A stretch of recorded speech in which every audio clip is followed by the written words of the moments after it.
Mga idol, grabe ang ipinakitang laro kagabi ni Nick Cabañero. Isang batang player pero kung maglaro parang veterano na.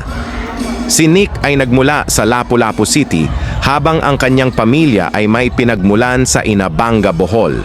Sa edad na 22 at may taas na 6'3", nakilala si Cabañero bilang isang mahusay at consistent na scorer. Dating superstar ng UST Growling Tigers at kasalukuyang naglalaro sa MPBL para sa Biñan Tatak Gel, ipinakita ni Nick kung bakit isa siya sa mga player na dapat abangan. Panoorin natin, mga idol, kung paano niya pinahirapan ang mga veteranong players ng Rosal Poultry Farm at pinabilib ang mga fans dito sa Cordova, Cebu. Grabe ang batang ito. Kalma pero killer kapag nasa loob na ng court.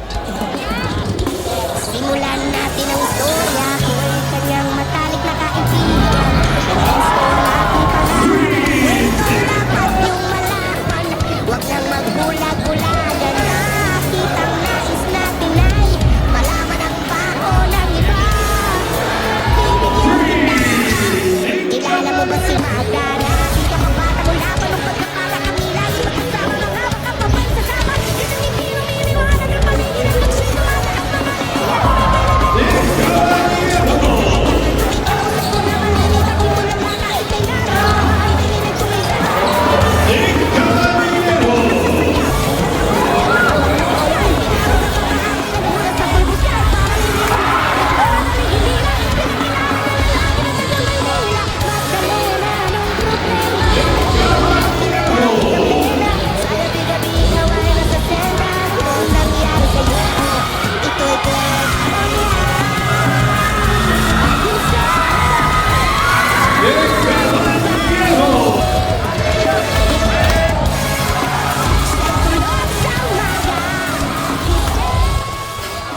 Kilala mo ba si Magdana?